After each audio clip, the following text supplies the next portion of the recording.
everyone, welcome to Pisces Guide to Pop Culture. I'm of course your host TJ. Today I'm going to do a review of The Wolf King by Lauren Palfreyman, which was this month's choice for the romantasy book club that I'm a part of.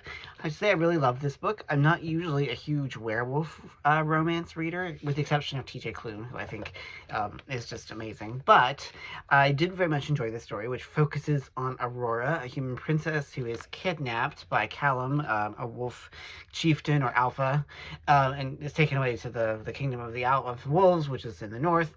And there she of course falls in love with him, but also gets ensnared with politics. And there's this other alpha named Blake, who's much more sinister, and we don't really know what's going on. And I really enjoyed this fast-paced novel. There's a lot to enjoy about this. Obviously, there's the beautiful cover design. But also, I mean, like Aurora, or Rory as she's sometimes called, is a great heroine, and we're kind of given her point of view throughout the novel. And also, Callum makes for a hell of a, Highlander werewolf romance interest. Blake is a very compelling, anti-hero. So there's really a lot going on in the book. And I do hope that, we get a little more world building as we get into the series. But I do enjoy the way in which Palfreyman, I think, very effectively weds together two different kinds of romantic traditions. On the one hand, werewolves, on the other, Highlanders. And I think that those aren't necessarily an intuitive fit, but they work extremely well in this book.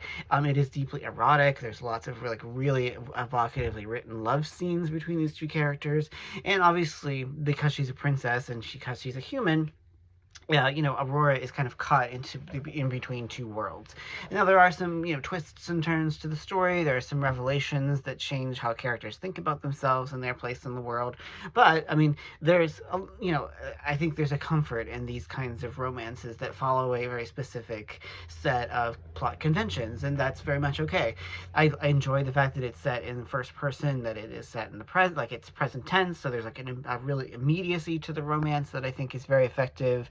And, we really do care about these two characters. We want them to get together. We want them to find happiness. Now, of course, this is just the first book in a series. It does kind of end on a cliffhanger, but that's very much okay with me.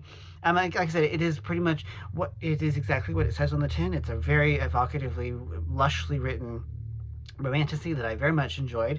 I might have to admit that I might be becoming more of a werewolf romance fan than I ever really thought I was, or that I'm ever going to be comfortable admitting. But anyway, I do think that if you like werewolf romances, if you like your heroes brooding but sensitive, if you like your heroines plucky with, much more to them than meets the eye, then I think you'll very much enjoy The Wolf King. So if you haven't had a chance, do check it out. It is definitely worth a read. It does get the Pisces Guide to Pop Culture seal of approval. So, as always, thank you all so much for joining me. I appreciate everyone. Take care, y'all.